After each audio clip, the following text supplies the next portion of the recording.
Hello, hello, hello, hello. Welcome once again to Isaac Anzo's channel, where we talk about all sorts of stuff, but today we just play video games, because that's what I do on Twitch. I just play video games and host a semi-unsuccessful love talk show. That's okay, though. We'll figure out exactly what we want to do on this channel. And yeah, I've actually been thinking about so Twitch seems to be much better for just streaming on the go, and then YouTube seems to be much better for video. Unless, of course, you're HoloLive or Girl DM. But Girl DM was on. No. Now I can hear you in HD. Oh, dang. Recently got good headphones. Ooh, nice. What kind? Really, really, really. Uh-oh. Nightbot, no. Well, I saw your message because it popped up on the OBS thing. Nightbot. I'm gonna go change that right now because I've had people. Nightbot, what are you doing? Tell me about your headphones though. Well, I fixed this. Audio Technica, nice. Headphones are one of those things where there are two pits you can fall into. You can either have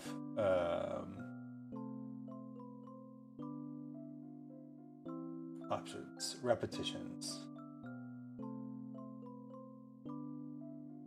5-second timeout for first students.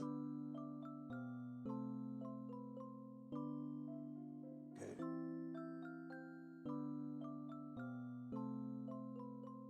We're gonna change this Nightbot setting. Audio Technica is good. But yeah, with headphones, there's like two pits you can fall into. There's the $20 headphones that look like the nice headphones, but they actually suck. And then there's the $400 headphones that look like the nice headphones, but actually they suck. And then there's like a sweet spot in the middle where you spend like $100 to $200 and you get really nice headphones. So how do I sound in HD? Is the voice coming through nice and clear? Is the background music fine? I never know these things. I should probably listen to more of my own streams for technical stuff. I mean, I am like a composer. I do audio stuff. I should actually know how I sound. So today we're going to be playing a visual novel. Actually, the second part of a visual novel called Starry Flowers. It's super cute. I played the first part of it a week ago, and I'm really, really hoping that this will be the second part. Also, I adjusted Nightbot's preferences, so hopefully that will help. I do like long posts. I like repetitions. Give me the repetitions. Alright, let's switch to what? Yeah. Okay. Well, the game's so bright compared to all the other games, you can barely see the chat. Okay. Oh. Alright. This is chapter 5. So if you're jumping in the middle, just so you know, there's a lot of story going on. But I can sum it up pretty easily. It's cute boys in tall hats falling in love, wearing dresses, having some spicy times. This is a spicy game, so beware. Periwinkle wakes up in his bed the next morning, alone. Pastille? No response. No evidence of him either. None of his clothes laying about. No blankets out of place. I'm wearing pajamas, though I don't remember changing into them. In fact, I don't remember coming home at all. Did I fall asleep then? I vaguely remember being carried, but... He pauses, and then suddenly throws the covers off himself and leaps from bed. He truly isn't here? And he changed my clothes. Was I conscious for that? I fell asleep before we could cuddle. Periwinkle paces around his room, desperately running through the events of the previous night. We were on our way here. We stopped to rest, but it was so comfortable that this is unheard of. This is... The moment that he realizes his feelings. This is the first time something like this has ever happened. We had such a nice day together. The perfect date, really. It should have ended with a bang. Normally it would have. We both very much wanted it to. So how could I have let myself fall asleep like that? No. There's no need to panic. I simply lost track of time. We had been walking around all day. Of course I would be worn out by the end of it. I should have accounted for that. A simple mistake. One that completely nullified all the tension I had so gradually built up. Had I gotten lost in the performance then? The romantic flourish meant only to heighten the intensity of the passionate night to come. It's role play, pretend. The only thing genuine about it is the lust that it masks. For me to have reached a point of satisfaction before the intended finale would mean it was just a legitimate romantic date. Periwinkle stops in his tracks. He turns back towards his bed and crawls into the covers, wrapping himself up in them. Have I ever had one of those before? I mean, I certainly don't expect every date to end in a sexual encounter. Sometimes a partner just isn't ready or something comes up. It isn't that sex was owed, no, it's that we never even reached the bedroom. That's never happened. The thought sinks in. Periwinkle slowly unwraps himself from his blankets and sits up in bed. I'm overreacting. Yes, I'm merely embarrassed that I had to be carried home and tucked into bed, to be taken care of like that. Usually I'm the one who takes care of things. Now I just feel ridiculous. Something isn't right here. There has to be an explanation. It's safe to admit at this point that I am very sensitive to matters that involve Pastille. But where did that begin? It couldn't have just started the other day. Things were relatively normal, though I was seeing him quite often, more so than other partners in the past. This has progressed too far beyond casual. What could have caused this? He thinks for a moment before walking out of his bedroom with purposeful strides. He's purposeful. Going immediately to the bookcase, he tosses a few things aside and pulls down the box of his favorite perfumes. Ah yes, he's a messy boy. He then carefully extracts the bottle filled with pale pink liquid. You must have been the culprit. This aphrodisiac, no, love potion. I wanted to see Pastille's reaction when I called it that, an inconsequential little joke. But it's kept coming up. There must be something to it. Could the peach blossoms yesterday have further amplified its effects? Yes, it all makes sense now. Whether it be by my own magic or some kind of chain reaction with pastilles, I've somehow, unintentionally, created a scent that invokes romantic obsession in witches. There's research to be done. I have to put an end to these artificially inspired feelings. Oh boy. I'll create an anti-aphrodisiac then, something to cancel out its effects. At which point everything will go back to normal. There's no problem at all. Convinced by his new theory, Periwinkle dresses himself and heads out to find a solution. Oh boy. Here we go. Oh, yes, you can also get to accessorize in this. We've done most of these. We're going to go with the... We're going to go with the royal crown because he's a king.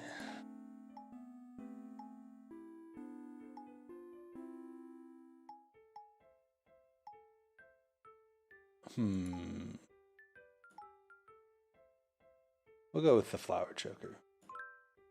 There might be a flower on it even. I can't tell. I head directly to the potion supply shop, just a few blocks away. It's brimming with reference materials, though I usually only come to purchase magic containers, the vials to hold my perfumes. Navigating their shelves of spell manuals and encyclopedias, I find myself somewhat overwhelmed. But soon the shopkeeper comes to my aid. Good afternoon, Periwinkle, and what might be you be looking for today? New bottles, a book, or perhaps me? I'm ready. It's lovely to see you, but I'm strictly here for business. Playing the professional today, I see. Your loss. Few witches have ever come close to my level of flirty energy, but Amaretti is one of them. We may have fooled around at a party once or twice, but who's to say?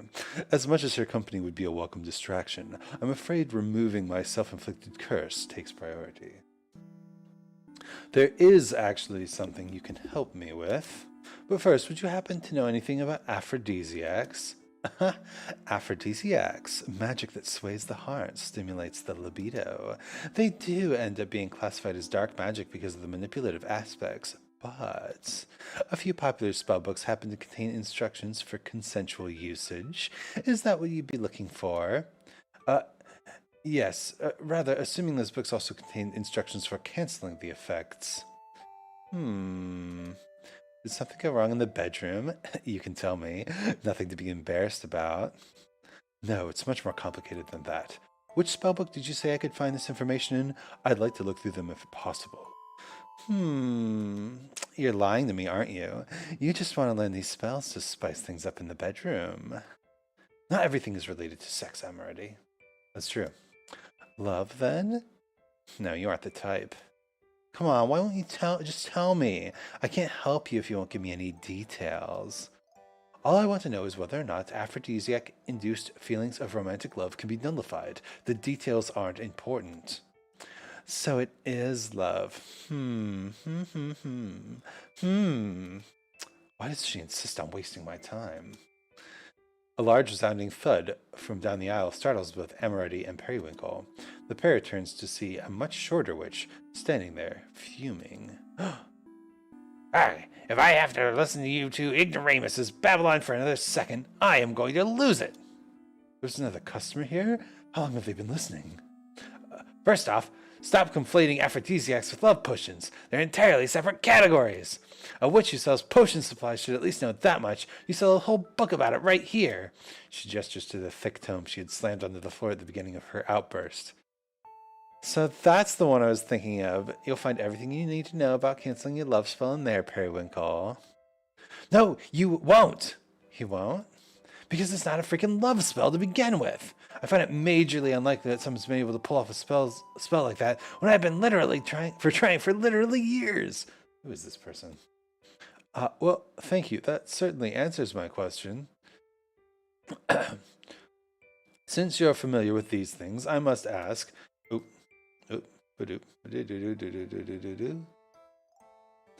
If not a love spell, could it have been a side effect of some other type of magic? Ha! A side effect. You think it's so easy it could be tacked on just like that? Placebo effect is more like it. In which case, all you need to do is stop thinking about it and go away. Dumbass. Oh, really? That saves me so much trouble. Thanks for the advice. If that shopkeeper would have done her research. The witch's angry shouts fade into placated mumbles as she storms out of the shop. You handled that so well. You should work in retail. Oh, so I'm the one in need of a new career now? After that exchange? He's not wrong. Amaretti gives a nervous laugh and steps away to return the spellbook to its proper shelf. Oh boy. After bidding her farewell, Periwinkle exits the store to begin his short walk home. But who does he run into? A placebo. Of course, it was just a placebo. I should have thought of it sooner. There was never any cause for alarm. This is just like before. It has nothing to do with Pestiel. He just happens to be the one my mind is fixating on. It's precisely as if that temperamental little witch said. If I stop thinking about him, the problem will resolve on its own. And so, I must take a few days to focus on myself. At least until I can find my way out of this odd state I've ended up in. Operation Stop Thinking About Pastille. Day 1. Let's see. The optimal distracting task would be work, of course. Perhaps I could begin with the transforming aura I thought of yesterday. But that idea came about during our date. I should be avoiding any and all memories tied to him at the moment. This may prove more difficult than I anticipated. No matter, I'll just warm up with a nice bergamot scent for now. I hope that's how you pronounce that. I'm not really good at French pronunciations. Periwinkle retrieves a few empty vials from his box of perfume supplies.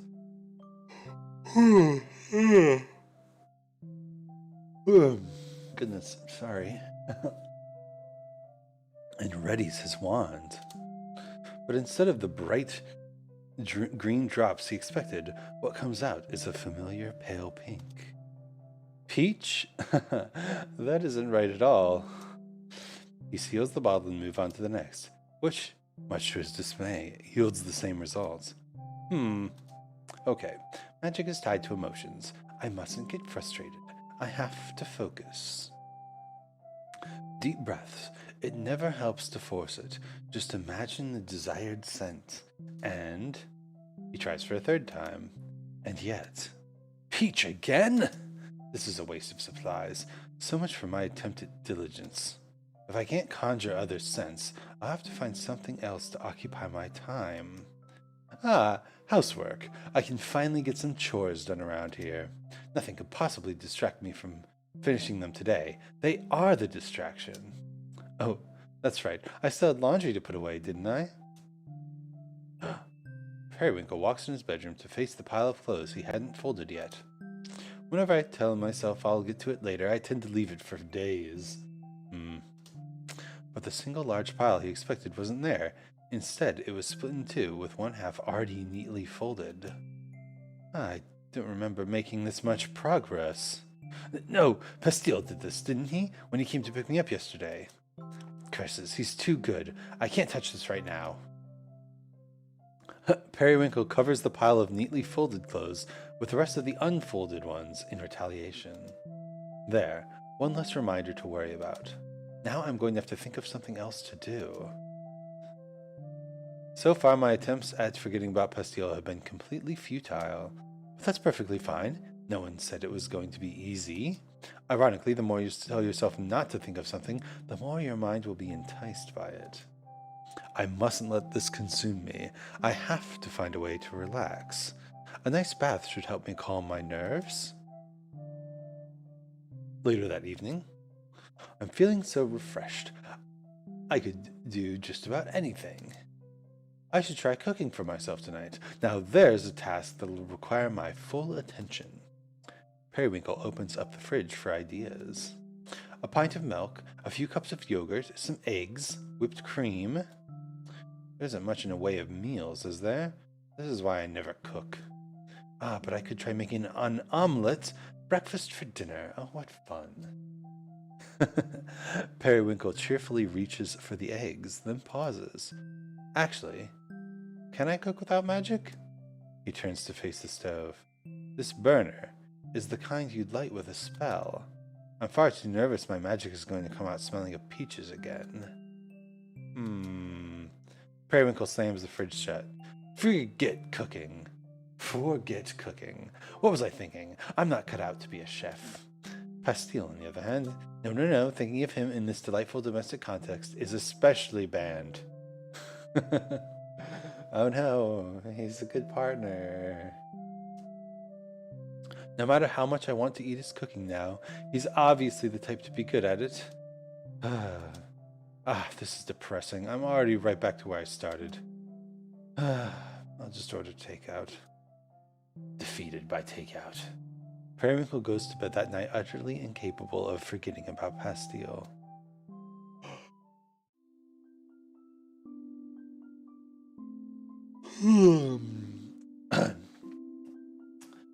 Isaac, hello. Hello, Nutmeg, how are you? Doing well, I hope. This story is relatable. We're playing Starry Flowers. It's a cute visual novel. Operation Seriously, do not think about that boy. Day 2.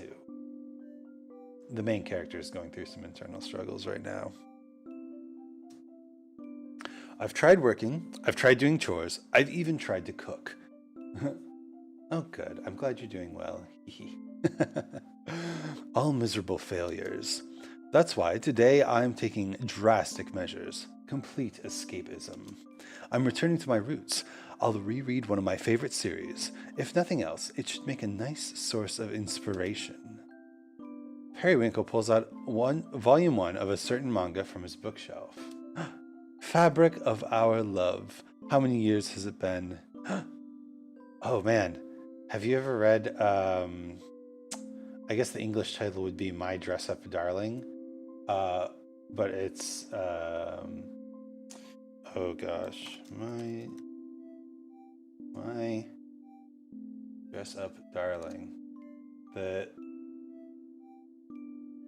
Sono Bisuku Doru wa Koi Osuru. Oh my gosh, it's so good.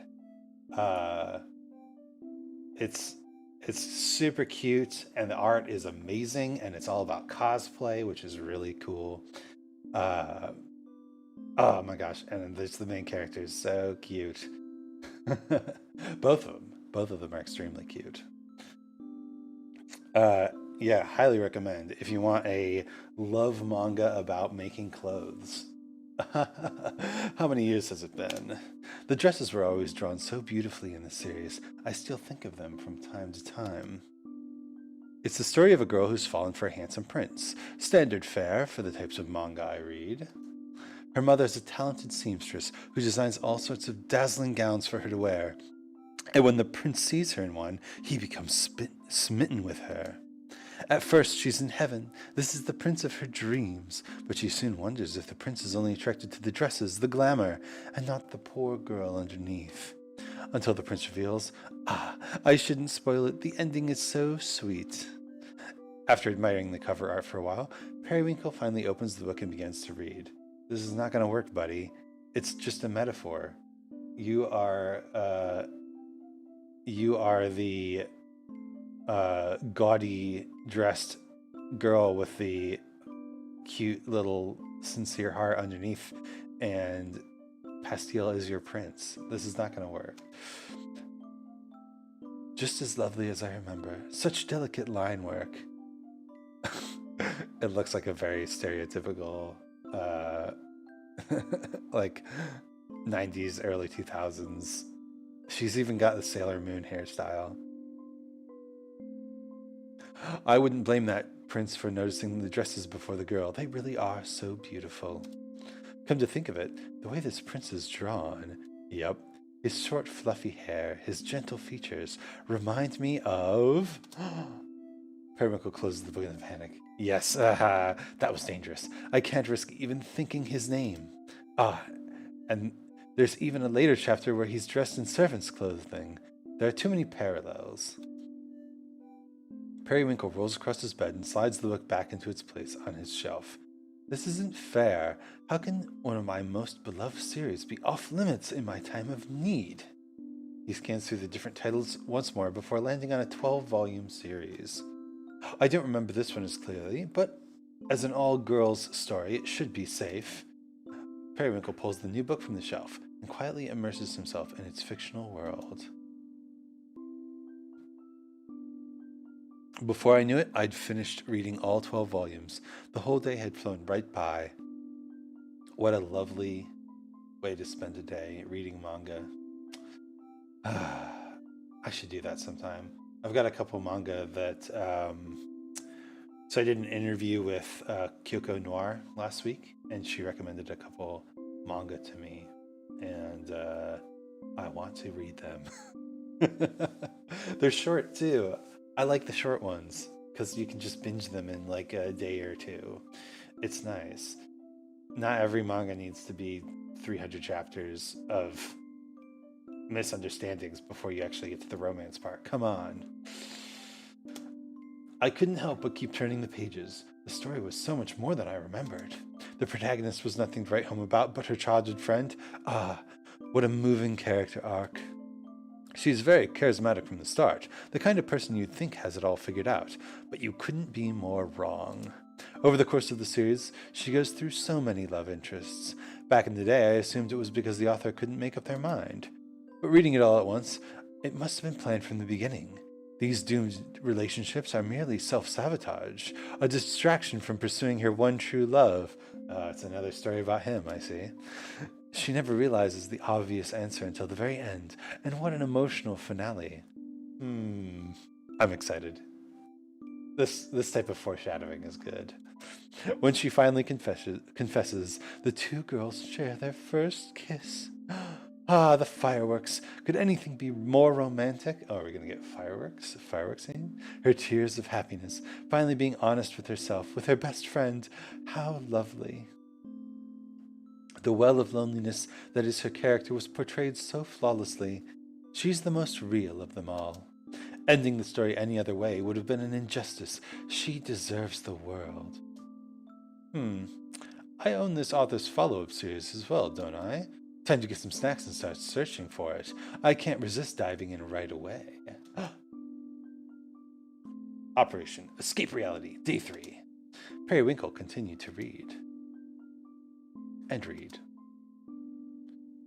And read. Until he heard a knock at his door. Pastille? No, that isn't his knock. Ah, wait, I was trying to forget about him. I suppose it means I was successful for a while. I even forgot that I was avoiding something to begin with. When he opens the door, Periwinkle is greeted by a small crowd of friends and acquaintances. Himbo Witch? Hell yeah. Look at this beautiful, beautiful person. Periwinkle, get dressed. We're hitting the clubs. Oh my god. All these characters. What a spread. This is amazing. Wow, the whole cavalry's arrived. Unfortunately, I'm going to have to decline. Tonight isn't going to work for me. What? But no one's seen you in ages. You haven't abandoned us for a new scene, have you? Oh, nothing like that. I've just been a little preoccupied. I'm taking some time to myself at the moment. Nothing wrong with a little self-care, but are you sure you don't want to come out and enjoy the nightlife? I don't know. I've fallen so far behind on my work. Choosing work over getting laid? Now I know something's up with you. How offensive. I have more going on than just going out and footing with everyone I meet. Of course, of course. I do appreciate the invitation, though. Thank you for thinking of me.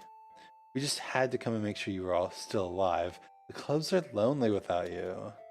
I'll have to make my grand return some other time, then. Have a lovely evening. The group waves goodbye and disappears into the night. Himbo Witch, new favorite character. It's been a while since I've had to turn them down. Periwinkle leans his back against the door and sighs. I'm definitely not in any state to go clubbing right now. No matter how much it warms my heart to know that I am missed, I won't be making the same mistake as the other night. I can't go recklessly diving into the comforting arms of another, as long as my mind is still hung up on Pastille. Ah, yes. There was a party in the first part of our reading of this game where he tried to distract himself with another boy, and it didn't work. Because he's head over heels, baby. But how long will I remain in this state? Shutting myself away, binge reading comics. Relatable. These were emergency measures. I can't avoid the outside world forever.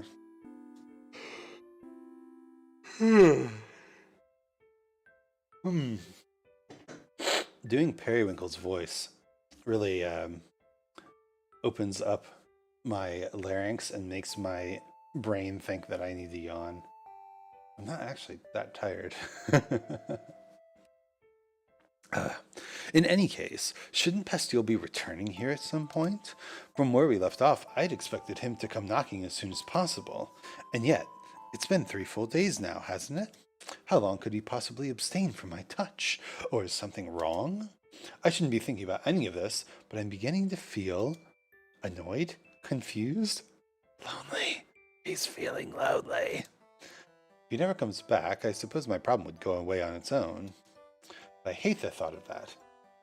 As things are now, I'd only be haunted by thoughts of what I could have possibly done wrong. What is my plan, then? Continue to ping-pong back and forth between these extreme emotional states? He rubs his eyes in exhaustion. I'll worry about this tomorrow. Periwinkle steps back into his room and tucks himself into bed with his books. This poor boy. But an hour later, another knock comes. This time, the pattern is unmistakable. Pastille is here. Well, well, well. So he's come after all. Despite all my hard work of trying to forget, I've actually been waiting for this moment, haven't I? Yes. I don't care what these feelings might mean anymore. I'm tired of fighting them. Yes. I just want Pastille. Yes. He opens the door, and sure enough, Pastille is the one he finds standing there. Hi. Why, good evening, and what could you have possibly come for at this hour? To, pick up where we left off the other night, maybe? It's about time. Come in, come in. Sorry, I meant to come see you again sooner. I had a few things to sort out before I... Hush now, that's not where we left off at all, was it? Uh-oh, things are about to get spicy. Huh? Yeah, I guess not. I'm more interested in how you got me home that night. You see, the last thing I remember is sitting on that bench. Oh, well, I was having a hard time waking you up, so I just ended up carrying you. The whole way? By yourself? I mean, having a broom to ride helped a lot. Periwinkle closes in. We wrote it together then? Look at this little heart. Can you see my cursor? Look at this little heart. Oop. It's behind his head, so he doesn't even realize it's there. Adorable. That was the easiest way, yes. You must have held me close so I wouldn't fall. I did. Putting your hands all over me. I didn't fill you up while you were unconscious. He gives him a big kiss. I was only kidding. But you also changed my clothes. Because I thought you'd be way more comfortable that way. It was an innocent gesture. I can't believe you saw my bare chest. I've already seen it. Yeah. Oh. Pastille suddenly lifts him by the waist and hoists him over his shoulder. Pastille! Oh, please handle me more delicately. This boy's so flirty. When they reach the bed, Pastille falls backwards onto it, taking Periwinkle with him. Uh-oh. This is getting spicy. Twitch, look away. Close your eyes, Twitch. They pause there for a moment, laughs fading to soft breaths. You forgot to turn the light off. Well, I can't get up now. How can he be so impatient after making me wait for so long? Oh well. Fade to black. Chapter 6. Longing. Oh, this is a heart-wrenching little story, isn't it? We'll see if it overtakes Horsemaster as saddest story read so far on stream. Horsemaster was surprisingly devastating. I awake to a rustling sound. My bed is empty again, but when I roll over, Pastille is there, standing in front of my closet.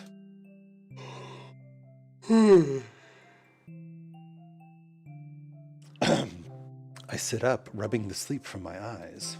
He's holding a box. As he lifts it onto the top shelf, its contents shift, making a clattering noise. Utterly confused as to what he's doing, I finally call out to him. I'm gonna get some water real quick. Water! Hydration is important.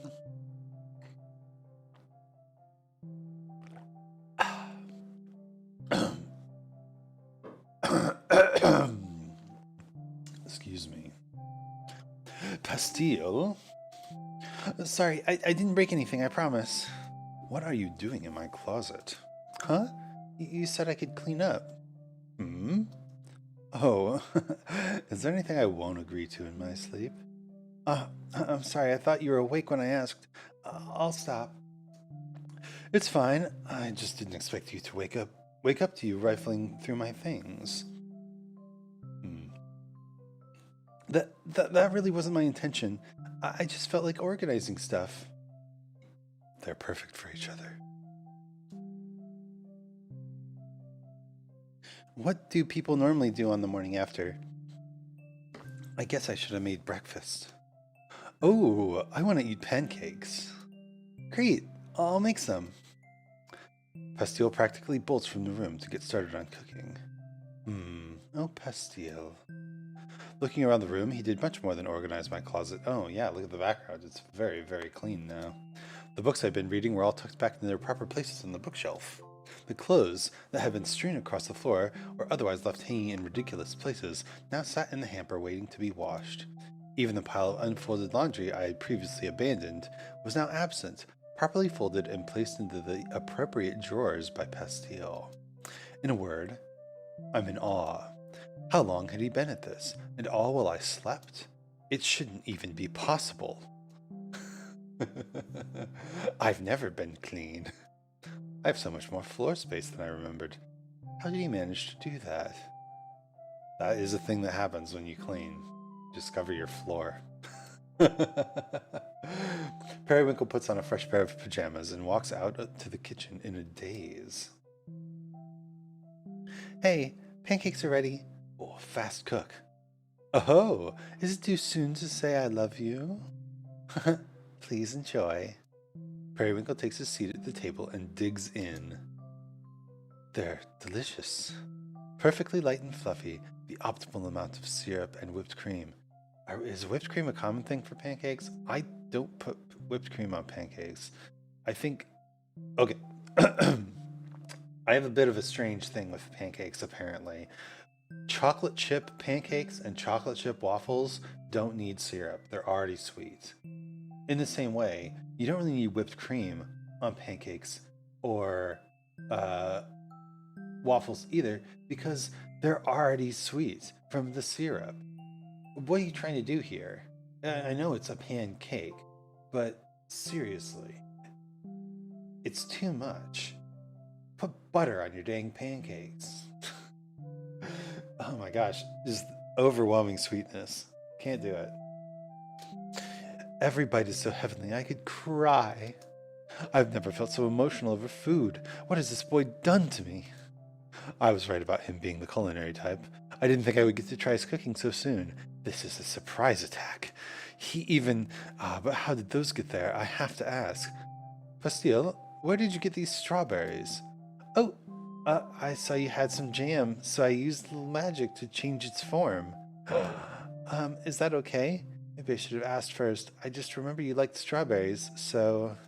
Is there any limit to how thoughtful one can be?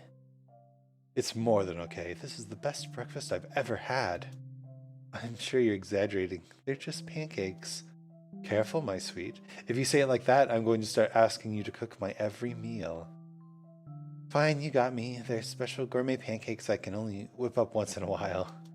Lucky me. Periwinkle finishes his pancakes while Pastille begins washing the dishes. This boy is so domestic. Also, I like how Pastille has gotten way better at dealing with the flirty accusations. This may just be the most spoiled I've ever felt. Being with Pastille is like getting caught in an endless whirlwind of positive feelings. No wonder I've become obsessed with him. This boy is dangerously kind. After these few emotionally tumultuous days, how could I possibly turn away from his comfort? Oh yeah, it's gonna happen again. Periwinkle rests his elbows on the table, head tilted into palm as he washes Pastille in his kitchen. Out of curiosity, earlier, before I woke up, what made you ask to start cleaning my room? Oh, I noticed it was getting harder to walk around. I think I stepped on some of your clothes when I, carried you in there last night. Sorry. Well, that's nothing to apologize for. It was fun. Anyway, I felt a little bad about it. So I figured, if I'm going to be coming back here so often, I might as well help clean. Ah, I'm not getting ahead of myself, am I? Sorry, I didn't mean... Not at all. Startled by the sudden outburst, Pastille stops what he's doing. Silly Pastille. You're always welcome here, heart. Well, thank you. Didn't clean the living room all that much, I see, but that's alright. Fine. Okay, enough. I'll admit it. I'm stupidly, desperately, absolutely, ridiculously in love with Pastille. There, I said it, or at least I'm saying it to myself. I'll accept this. Pastille is incredible. Who wouldn't fall for him? Yeah, I mean, preferences are preferences.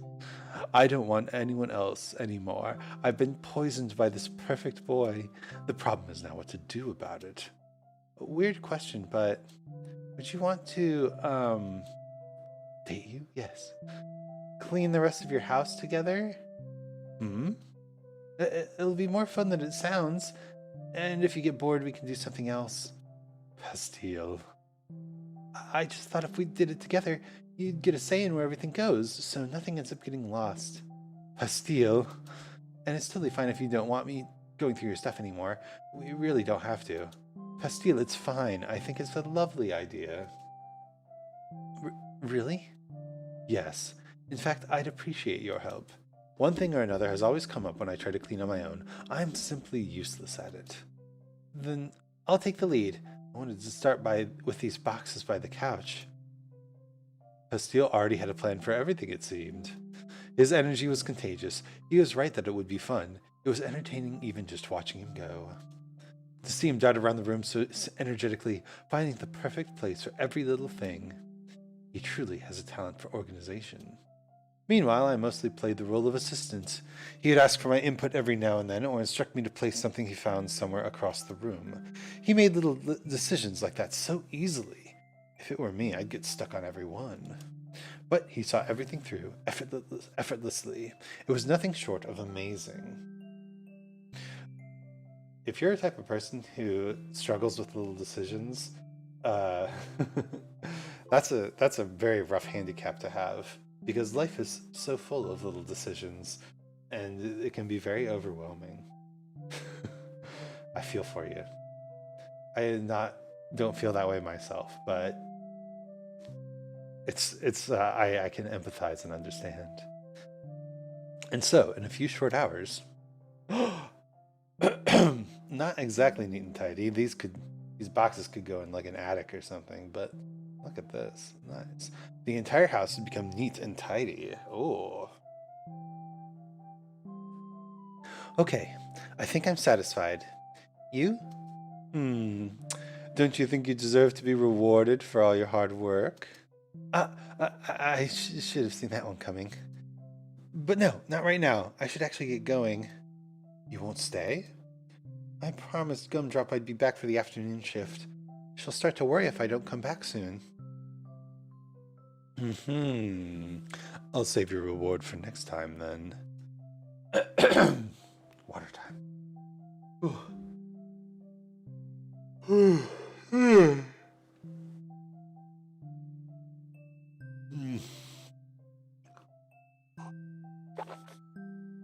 I shouldn't be that tired. I got good sleep last night. Anyway, Pastille slips on his jacket and shoes. Just before he leaves, he turns back to face Periwinkle. By the way, I was thinking... Yes? There are some days my friends travel out of town for alchemy stuff. So if you ever wanted to drop by while I'm working on those days, I think that'd be okay. That's the most I can do right now. Sorry.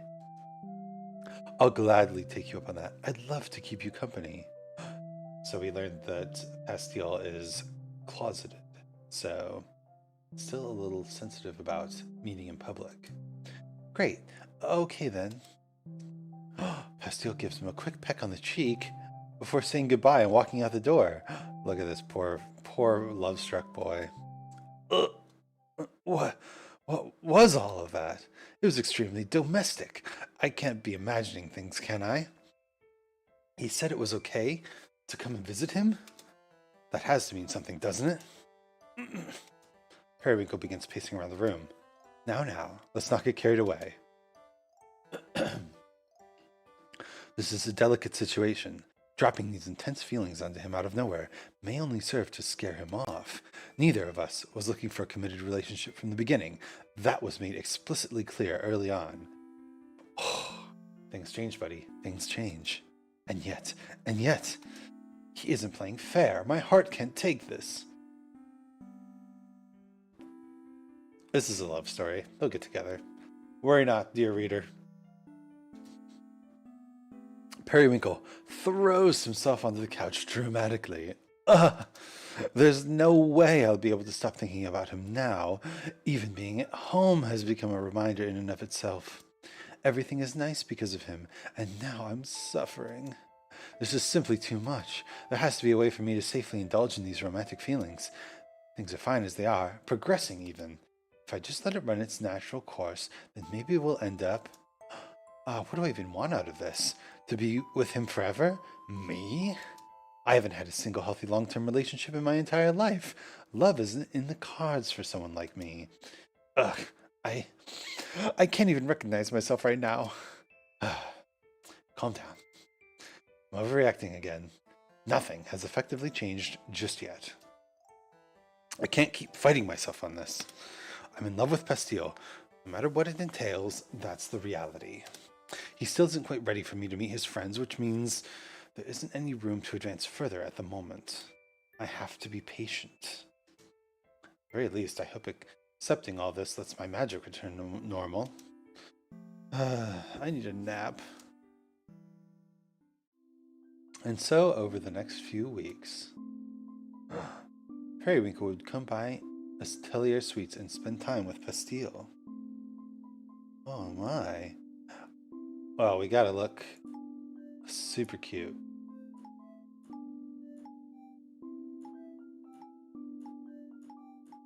And in love.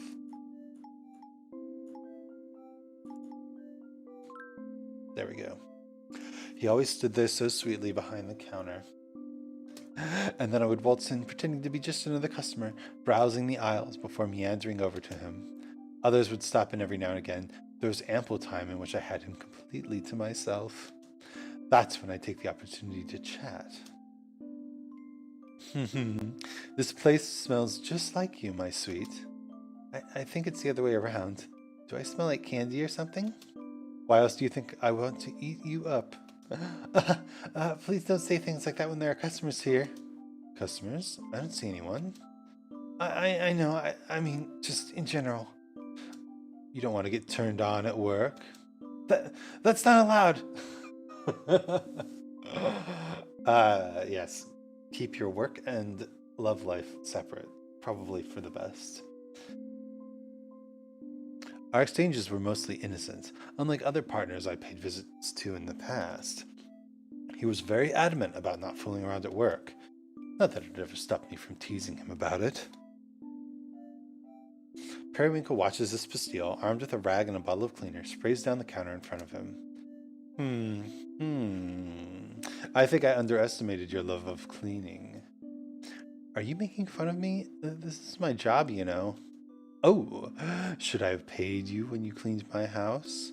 I'll send you an invoice. Could I pay you in kisses? That's hard to turn down, actually. Adorable. It was fun seeing him hard at work. The only side of him most people would ever be aware of.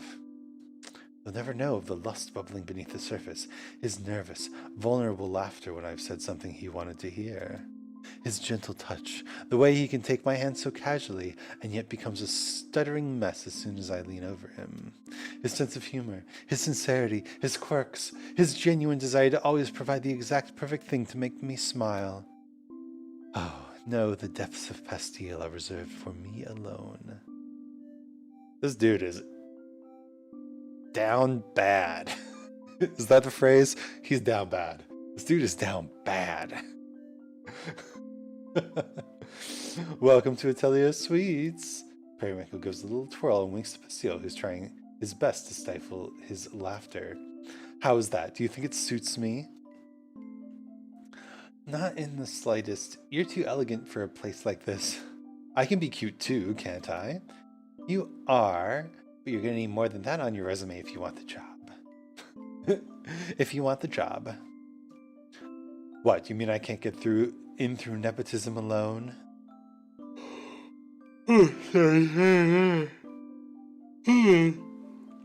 Oh, I'm just yawning up a storm here. It looks like you already have a successful career in another field. You're overqualified, so I'm gonna have to turn you down.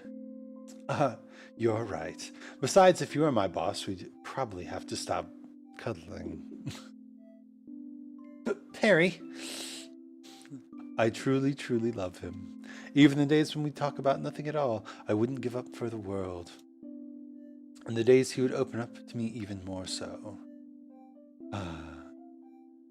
Sai can be really frustrating sometimes, but she's my best friend. I still care about her even when she messes up. She's lucky to have you. Yeah, she really is. Anyone else would have given up on her by now.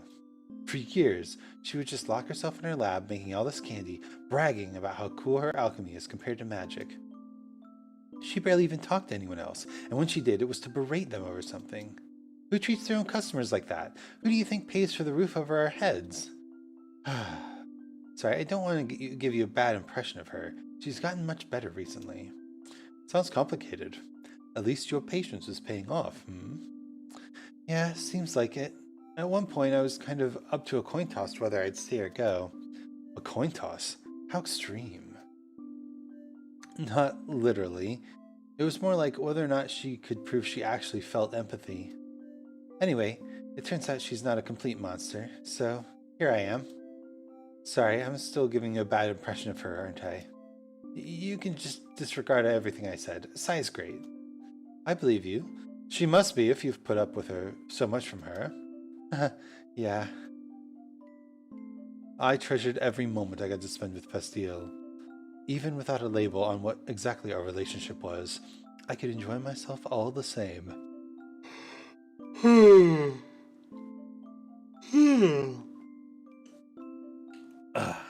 The apothecary store witch is going to have a field day with this one. In truth, I was only biding my time, but it didn't really feel like that at all. Just being near him was enough. Uh-oh. One day, he finally asked it. The question I'd been waiting to hear.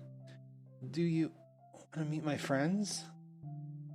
Well, yes, but are you sure? Well, no, but actually, yes. No, but it feels stupid to keep avoiding it. I started worrying it happened on accident one of these days. I don't think I would survive that, so... We should just go, before I change my mind. Right now? Yes, come on. Pastille takes Periwinkle by the hand, and the pair hastily makes their way to Atelier Suites. Slightly out of breath, Pastille stops just before they reach their destination. Okay, give me a minute. After we rushed all the way here, don't back down now, my sweet. I know, I'm preparing, mentally. I've never done this before. I know it'll be fine, I just... Take your time. We'll go in when we're ready. When you're ready. Okay. I think I'm only getting more nervous standing out here thinking about it. Let's just go in. After you. The meeting itself was nothing memorable. Gumdrop was incredibly human, for a golem made out of candy. Syrup was about what I expected, curt but also warm.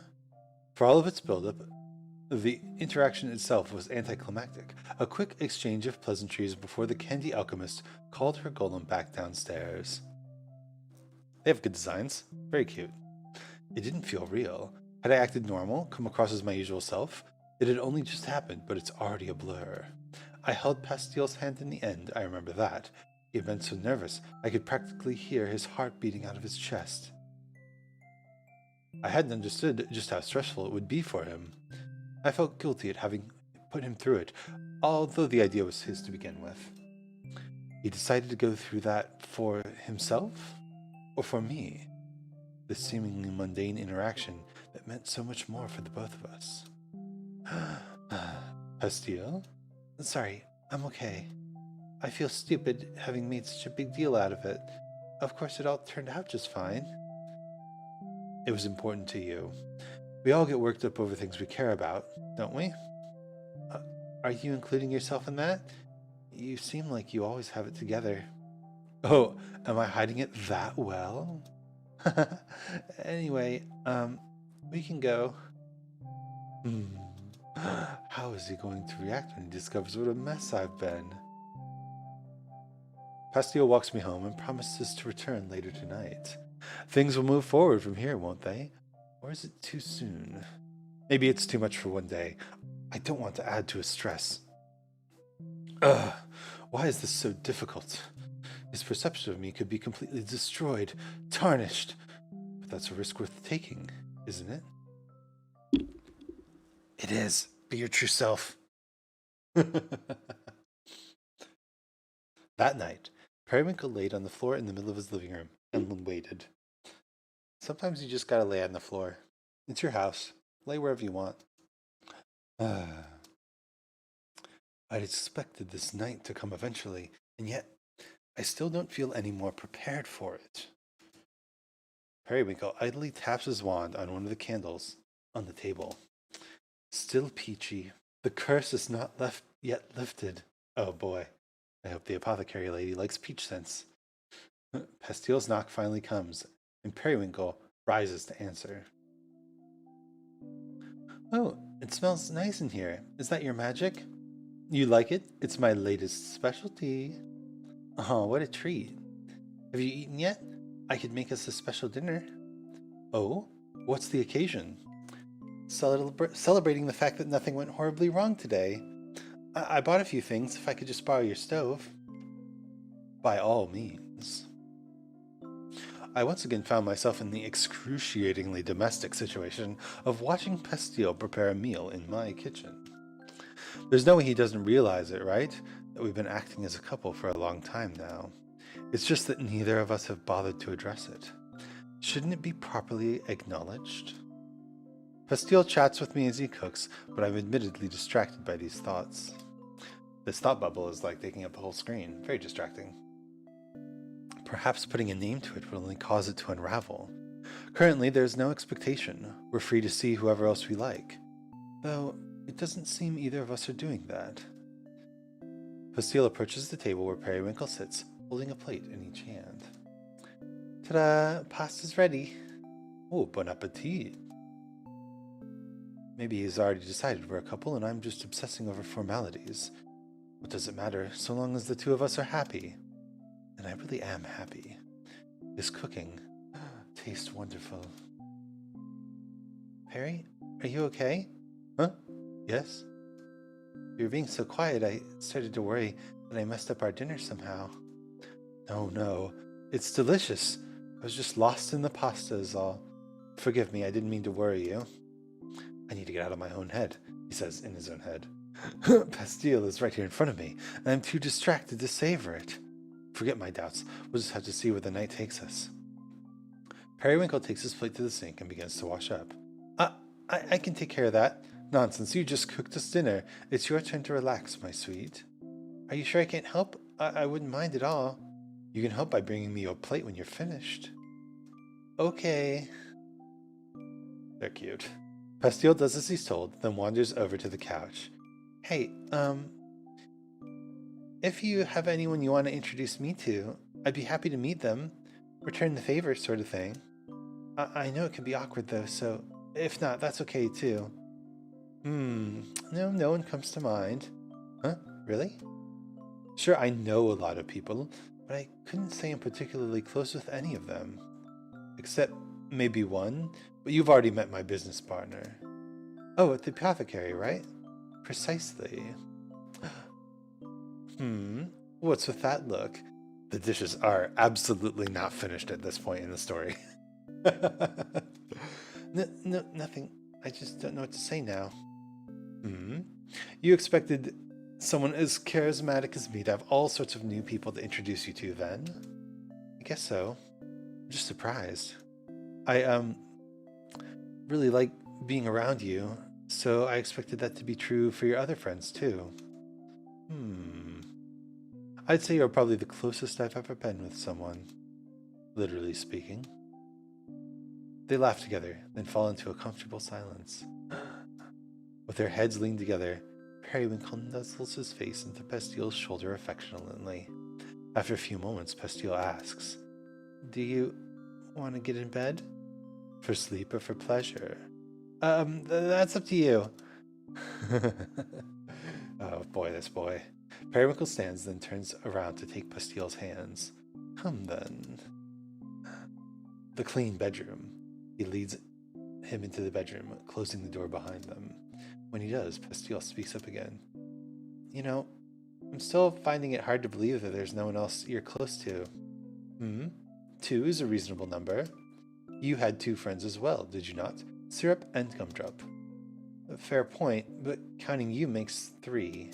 Ah, you have me beat. Perhaps I should try harder to catch up. Periwinkle collapses into bed while Pastile sits down beside him. I think I've preferred it, though, keeping a healthy distance from others. Really? How come?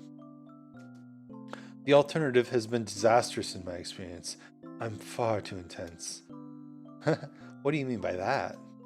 Goodness, my best example is the worst one. In my teenage years, there was a boy I would have done anything for. I wanted his approval so badly. I wanted to be loved. It's funny, I can't even think of what drew me to him. I suppose he was just a vessel to project onto, an idealized boyfriend, this shortcut to happiness. Poor guy. He didn't know what to do with the torrent of feelings I've been forcing onto him. We were young. Love like that is much too painful, if it can even be called love. It took some practice to be able to separate the emotions out, to be able to indulge in the romantic and sexual energy I craved while protecting my fragile heart.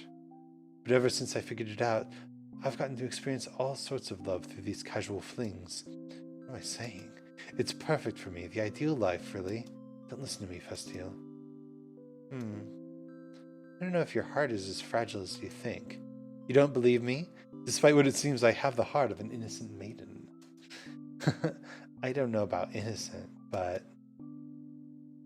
Pastile leans forward and just lays his head on Periwinkle's chest. Look at this poor boy. He's very, very flustered. Sounds pretty strong to me. Oh, it's beating harder now. Because you suddenly embraced me. See, this is what I mean by fragile. Periwinkle struggles out from under him, and the pair sits facing each other on the bed. You know, at first I thought romantic stuff was just a formality for you, but you actually love it, huh? Are you only realizing that now? I guess not. What are you trying to say, Pastile? That it's okay for me to love you? That I'll be safe? Then hurry up and kiss me. Okay, sorry to keep you waiting. Pastile closes the distance between them. I'm too weak. The words won't come out. As they kiss, Periwinkle becomes more and more entangled in his thoughts. It hurts. I want to be even closer. He lets himself fall backwards, bringing Pastile down with him. This isn't nearly enough to satisfy me. Just please don't stop. Periwinkle's heart cried out. His jumbled emotions caught in his throat, manifesting through his hands, clinging desperately to Pastile, who continued to kiss him and hold him throughout the night. Fade to black. So, Chapter 7, Shooting Stars. This sounds like a finale chapter to me. Yeah. So, that feeling of not being able to say what you want to say, so real. Very well written, very well captured in the story. I like it. The story, it's good. I like it. It's cute. Romantic tension. I live for this. The next morning, Periwinkle steps out onto his doorstep with a heavy sigh. If I lay around in bed all day, I'll only feel more miserable. Ooh, dude, going to a funeral? I need to stop avoiding my work. I have to talk to Astrologus. She isn't going to be pleased with me, though. Holding his mantle tightly, he makes his way to the apothecary. All peach. When he arrives, Astrologus is preoccupied with arranging some of her merchandise. She turns abruptly at the unexpected sound of the door's chime. Hey, we're not open yet. Huh? Periwinkle? Good morning, Astrologus. I haven't seen you all month. I barely recognized you under that hood. I was about to come and knock out on your damn door if you didn't show your face here soon. You've got a huge backlog of orders waiting. I can't take them. My magic is useless. What do you mean useless? Periwinkle meekly hands over one of his pale pink vials. This is all I can make. It's been this way for ages. Let's see. Astrologus unscrews the top, eyes Periwinkle suspiciously before giving it a whiff. Whew, that's powerful. Not bad, though. Warms me right up. Could stand to be diluted a little, just to make it less overwhelming. So, what's got you stuck on a scent like this? It's Pastille. He's ruined me. I'll never be able to return to the way I was before. I see. So things got complicated, just like I warned you. Mm-hmm. I love him so much, I think I might die. Come on, back room, now. Periwinkle nods and obediently follows Astrologus into her private office. He quietly takes in the surroundings before she suddenly turns to him with a raised finger. Don't touch anything.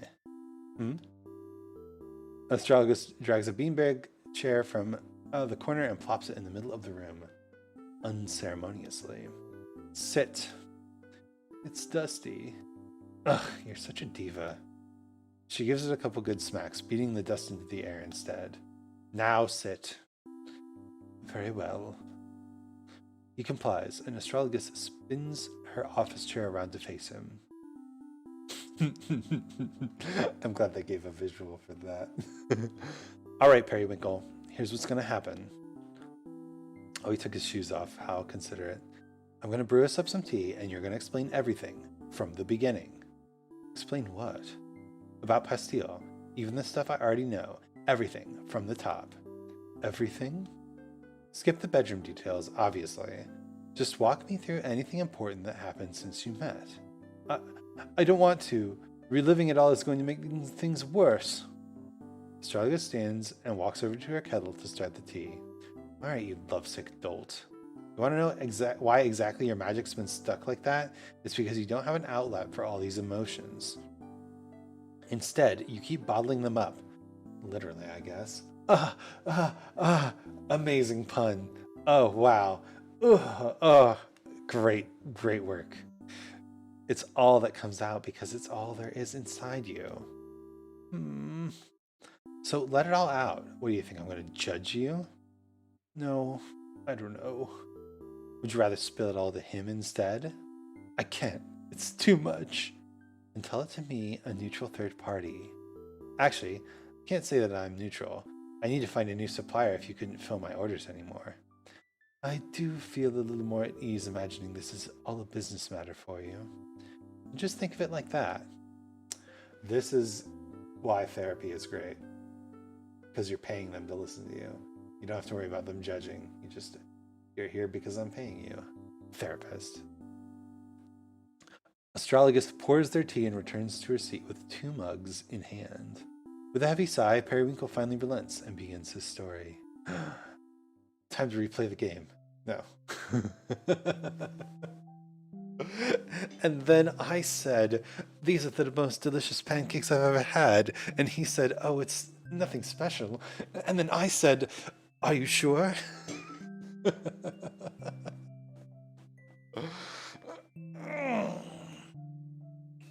All right. I told her everything I could think of. My first impressions of him, how he continuously subverted my expectations, my mistakes, appearing where I shouldn't have, then going into a desperate spiral as I tried to rid myself of the guilt over it. Oh, excuse me. How he was the one to come to apologize afterwards. Our date that day, which was so wonderful, but which also laid bare the feelings I was too afraid to acknowledge. How I latched onto any alternative explanation I could in order to escape them. The moment I could finally admit it to myself, all the ways he'd changed my life for the better. How we grew closer and closer while I held these feelings tighter to my chest. I told her how he had finally worked up the courage to introduce me to his friends, how his hand trembled in mine as we walked out the door together, This point of contention, a far-off goal I had decided would have to be met before advancing. Everything, up to the state I'm in now. Useless, paralyzed, sobbing. Diva. Astragalus listened patiently through all of it. She asked questions from time to time, clarification on the timeline, certain details. Her reaffirming comments offered such comfort, such relief to this pain I'd kept confined to my own heart, until finally, I had nothing left to say. Astragalus sits back in her chair and heaves a sigh.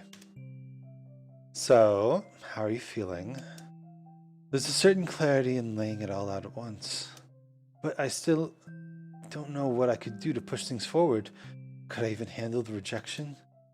He won't reject you. What makes you so certain? That boy is madly in love with you. Why else would he devote all that time and energy to making you happy? Because I'm great in bed, obviously. Quit deflecting, you know that's not all it is. I don't want to leave any room for doubt, but if I were to confess now and it didn't go well, I'd be destroyed beyond repair. That's why, if I'm going to say it, I want it to be a sure thing. Life ain't about sure things. Even so, I'm going to wait for the opportune moment before exposing my vulnerable heart. As long as you've got a plan. Astragalus leans down to pick up Periwinkle's empty mug and holds it out in front of him. Try your magic again. Whatever scent you want, just pour it right in the cup. Periwinkle nervously draws his wand, holds it out to the cup, then closes his eyes and taps. Is it chamomile? It isn't peach. I'm cured. Yeah, dumbass, did you forget this is an apothecary? It is, isn't it? Next time you've got a problem with your magic, don't sit around crying about it on your own. Come straight to me and I'll fix you up. She's a good Dr. Apothecary. Thank you. I'm truly glad that we're friends. I would be lost without you. Business associates, don't forget I've got loads of orders for you now that you're back to normal. I'll go home and fill them right away. But first, may I hug you? Not a chance. It was worth a shot. You'll accept my platonic affection one day. Yeah, get out of my office, Periwinkle. Ace icon, this girl. The pair exits the back room, but they were only making it a few steps before Periwinkle turns on his heel. One more thing before I go. What's up? I've been curious to ask. The last time I was here, you told me that magic can be interpreted as a judge of one's character. Oh, right, when I changed my mind about Pastille. Yes, precisely. It's rather impressive that you could see through to his true nature despite having only just met. Sure, but he was pretty easy to read. Don't be too impressed. Well, what? What does my magic say about me? I'm dying to know. Your magic was always lively and carefree. Compassionate, too, like Pastille's. How can you possibly read something like carefree from perfume? Hey, I'm just telling you the vibes I've gotten over the years. Your aromas prioritize pleasure, but there was definitely a hint of loneliness in them, too. Alright, now I know you're making things up. I've always had someone to keep me company. Just because you've always got someone around doesn't mean you can't be lonely. And I suppose someone like you would know a thing or two about loneliness? I'm not lonely at all. In fact, I prefer to be alone. You, on the other hand, can't stand it for even a second. That's why you'd always run off chasing someone to fill the void. Well, that certainly isn't true. That peach stuff you gave me earlier was pure loneliness. It was crying out like, Pastille, please never leave me. This isn't fun anymore. Forget that I asked. Sorry, I couldn't resist. Suppose you're right, though. I haven't been able to tell him that in words. I can't keep holding back. He has to know, no matter the outcome. Good luck, okay? I'm sure it'll turn out just fine. Yes, it likely will. Thank you again. I'm truly grateful for all that you've done for me. Astragalus waves him off, and Periwinkle leaves the apothecary with new resolve. Back home!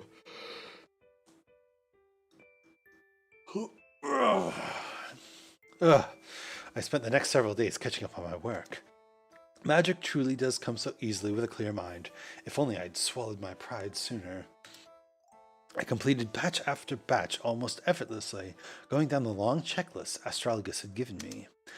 I hadn't even felt tired by the end of it, as if all this energy had been stored up inside me all along. It was a relief to return to somewhat normalcy. Thinking of Pastille no longer caused my heart to ache, at least not enough to put me in a state of total despondence. Instead, those thoughts served as motivation. The way forward was clear. I would tell him how I felt, and surely things will turn out just fine. The following night, Pastille shows up on Periwinkle's doorstep. Get dressed. I want to take you somewhere. Oh? And exactly am I being whisked away to? You'll see. Wear comfortable shoes, okay? How mysterious. Very well. I'll be ready momentarily. This is it. The dramatic confession scene is upon us. On the nose. I have to look my best. For good luck, of course. And for confidence. Looking the best. The flower choker does actually have a flower on it. Nice.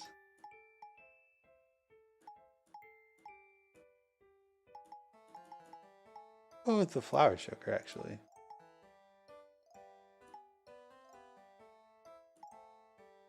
Is there not blue earrings? Come on now. Give me the blue earrings. It's okay. We're actually going to go with blue ribbons. Cute accessorizing. Hand in hand, the pair makes their way to the train station. Had you been planning something while I was sequestered with my work? Pastille is always so full of surprises. How positively delightful. I hope I didn't interrupt any plans you had for the night. Oh, not at all. It was about time I got out of the house again. I've actually had a very productive past several days, you know, toiling away over my perfumes. I thought that might be the case, since you hadn't dropped by in a while. Did you miss me? Well... Periwinkle hugs Pastille's arm tightly as they continue their walk.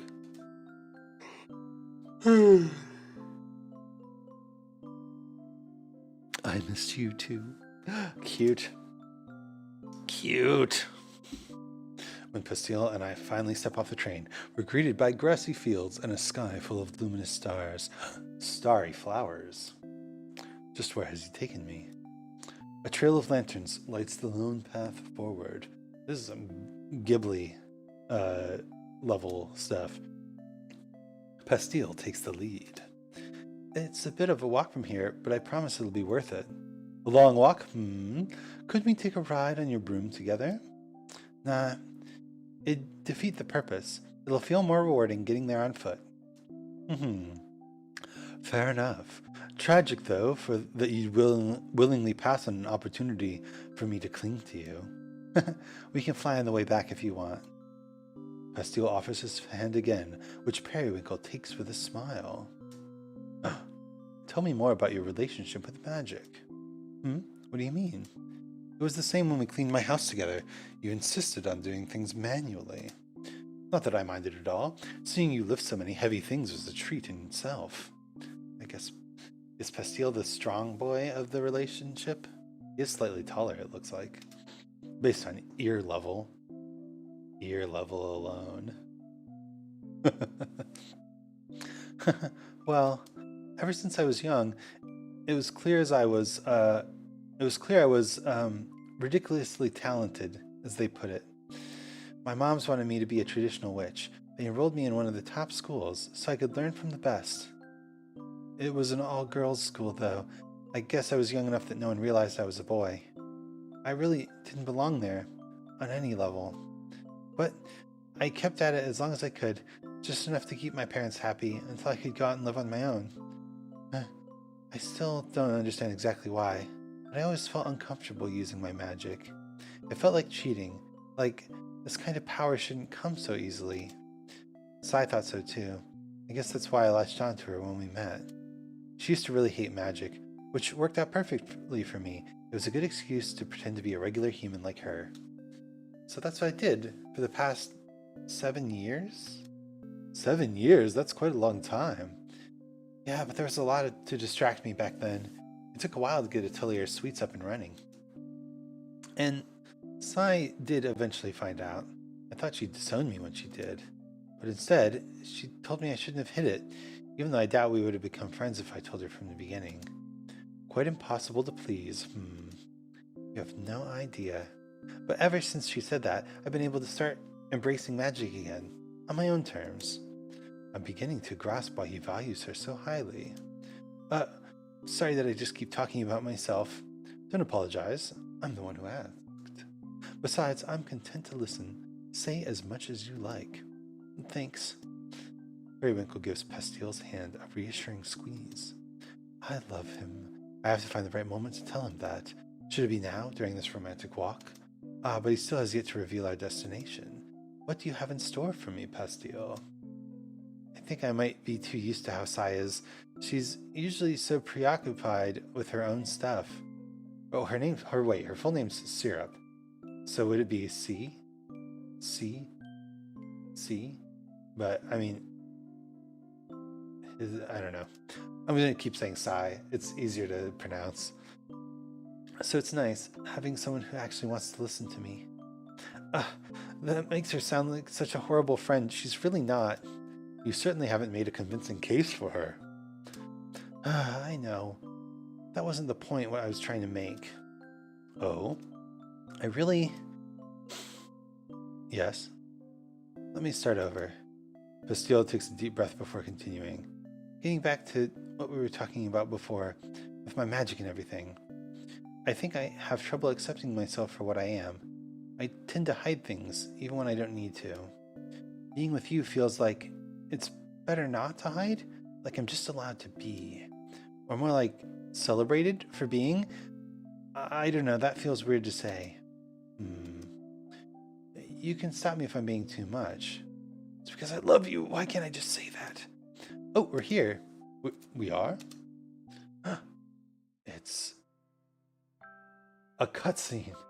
When we came up over the hill, the vastness of the night sky overwhelmed me. But more than that, the field of small blue flowers that stretched as far as the eye could see matched it so perfectly. Starry flowers! It's the name of the game. They did the thing. Pastile. They're periwinkles. When I looked up where to find some, I found out about this place. Apparently it's a famous date spot. I thought you'd like to see it, so... I wore the wrong flower for this. I shouldn't have told you that I'm weak to romance. Pastile. A glint catches Periwinkle's eye, and he looks up to notice a meteor shower had begun.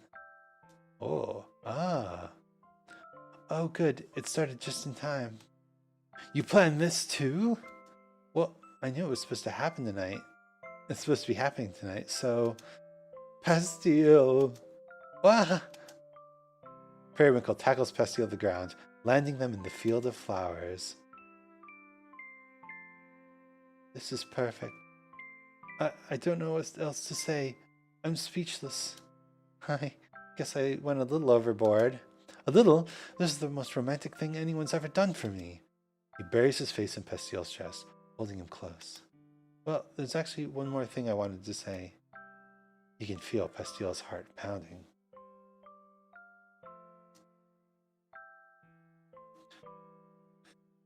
Where do I start? You know how Sai and Gumdrop are really important to me? I always thought that I needed to keep myself available for them, take care of the store and everything. But in practice, that just meant I never really took any time for myself. Like, my own needs were something I could just marry and it would be fine, because it's for their sake.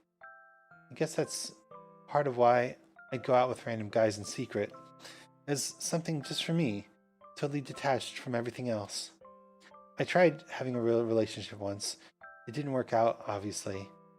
I never told Sai about him.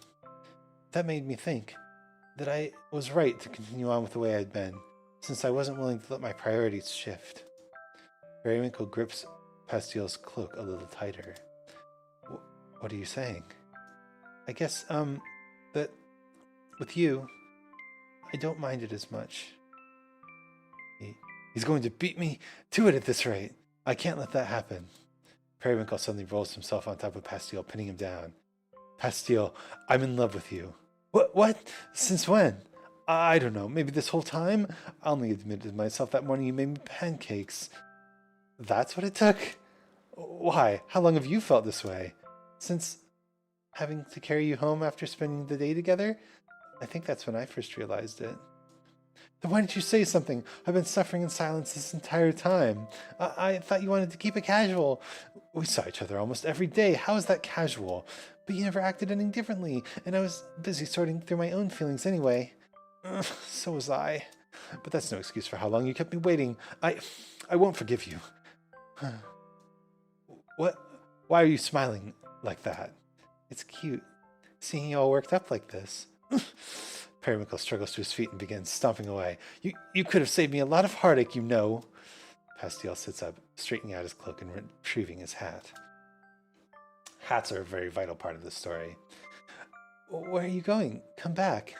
No, I'm too upset. Perry, I was convinced that I'd cursed myself with some sort of love potion.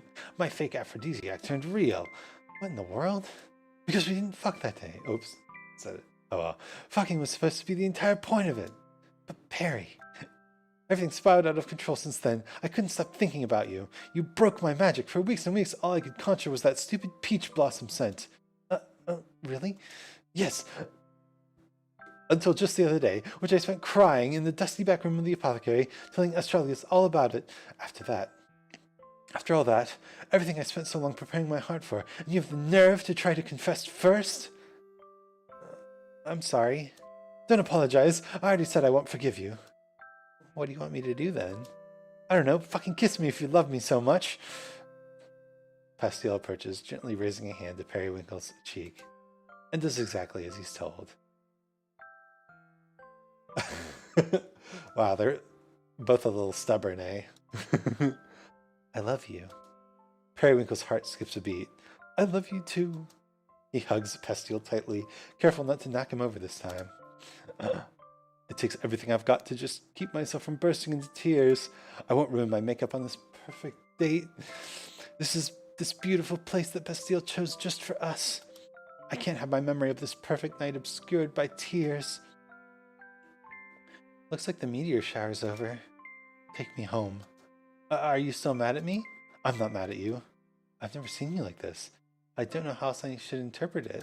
I'm overwhelmed, elated, relieved, and frustrated. I want to get in bed so that you can hold me close all night. Revive Snow, hey, how's it going? You're not streaming tonight then? Welcome. You're catching the finale of Starry Flowers. I don't think I'll be convinced that this was real unless you do that. So please? That sounds really nice. Okay, if it's to convince you, I guess I have no choice. Heart. Oh, they're so cute. You look so pretty in pink. A song? Against the starry night sky. By Jake Bellissimo. It's a cool name. Bellissimo means beautiful in Italian, I believe. This is cute. Oh wow, the end. I guess it is the end. GG, well played, thank you. I gotta get more emotes. Well, so I know also that they do like a bunch of emotes for the song is cute. They do a bunch of emotes for getting affiliate, and I don't think I'm quite there yet, but yeah, someday I'll have cool emotes too. Yeah, sorry you came in right at the end. It's really cute. I mean, obviously they get together. Wow, spoilers. But the twists and turns of the story are actually pretty good. I enjoy them.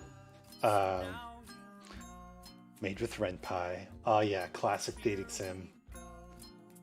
My love, my dear, my sweet, you look so pretty in pink. My sweet. That's what Periwinkle always called Pastille. Cute. And that's the game, I believe.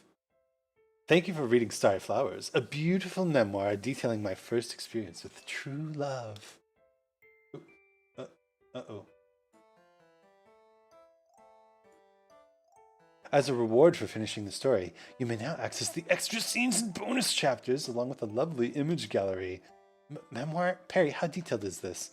Don't worry, my sweet. I've kindly skipped over all the sex scenes, so you have nothing to be embarrassed about. Yeah, but they got pretty close. The stuff leading up to this is still embarrassing. How much did you leave in? Oh, it doesn't matter. This isn't canon, merely an excuse to speak directly to the reader. I would never reveal such private details about you, such as your fetishes, without your explicit consent. That's enough. End the scene. Please enjoy the bonus material. Thanks again. So I'm not sure what number is anymore, as they just increased it for affiliates. Might be 5 to start off now with instead of 1. That'd be cool. 5 emotes. I'd have to do some research about what other people do for their emotes. Oh, okay. Cool. So, lovely date. The music is good. Pastille. Periwinkle. It's the sad times music. The Apothecary, Astragalus. Spooky soiree. Yes, there was a spooky party in the first part. Romantic evening.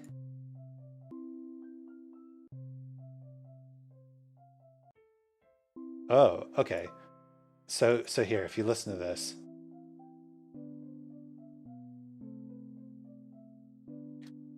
So it's and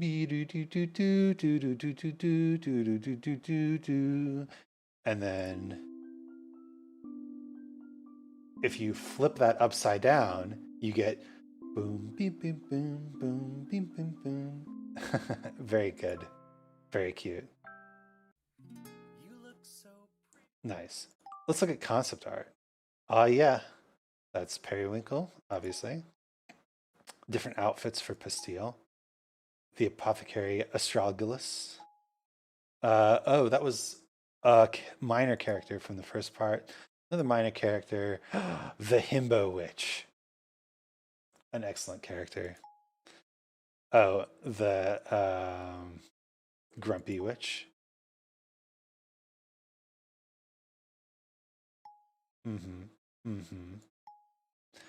Nice. Not going to do the CGs because they were all in the story. Accessorize. Yes, we saw the accessorize. Extra scenes. Oh boy. I might. Bonus chapters. Oh my goodness. So much.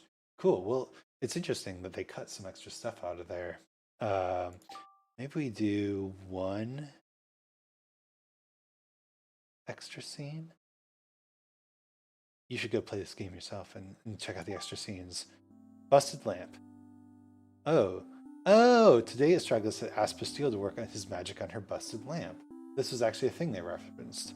He happily agrees. Meanwhile, Periwinkle looks on, his arms folded and pouting. There, how's it look? It's not exactly like it was before, but beggars can't be choosers. Haha, it'd help if I knew the original shape. I had to guess from looking at the pieces. Nah, this is better than a pile of glass. Thanks, kiddo.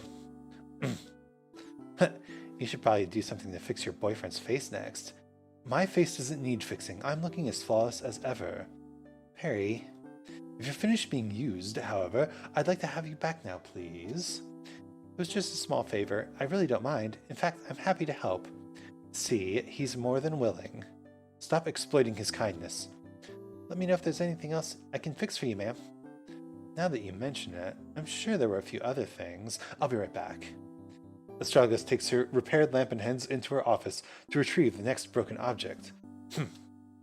Perry, it's really nothing to get upset over. This is just an excuse for us to get to know each other better. I would rather you not be categorized as a tool in her mind, but if you insist. I'll let her know if she starts asking too much of me. So, no more pouting, okay? How could I refuse such a gentle command? as long as you're in a better mood now. I am. Besides, it was quite hilarious to hear you call her ma'am in earnest. Huh? She's older than us, isn't she? We should respect our elders. Pastille, if you call her an elder to her face, she'll go absolutely ballistic. Turns out there were a few things. I've got them right here. Oh, look at that. You really did fix his face. Damn, nice work. Listen, Astragalus, you'll never guess what Pastille just said. Oh, wait, you're telling her? Didn't you just say she'll get mad? What am I about to get mad about? Were you saying something behind my back? Perry, please, I'm innocent. Oh, that's cute. Oh, and it says I've watched it. Adorable. Cool. Well, I think this is a good enough place to end the stream. So why don't we go back to the art gallery, turn on the lovely date music. Cute. Well, thank you. If you joined, stopped by, or did really anything. Wait, no, I don't want. Keep playing music, please. Thank you to all of those who joined, stopped by, or did really anything. In the chat, that was awesome. Thank you for joining me on this cool story adventure. Dating sims. They're fun. And the ones with all boys are easy to voice act. So, yeah, that was good. Maybe I'll do another one in the future. But I think that for now, I want to play a few more indie games, or smaller games maybe. So I'm going to be playing Gris next. I've heard good things about Gris. I heard it has good music, so that's a big plus. So next time we'll play Gris, and then next week, I don't know what we will play. Maybe some more stuff from Itch. That's been really good.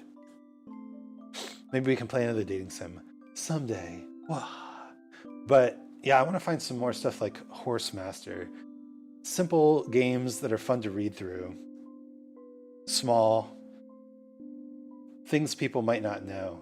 Starry Flowers is wonderful, though.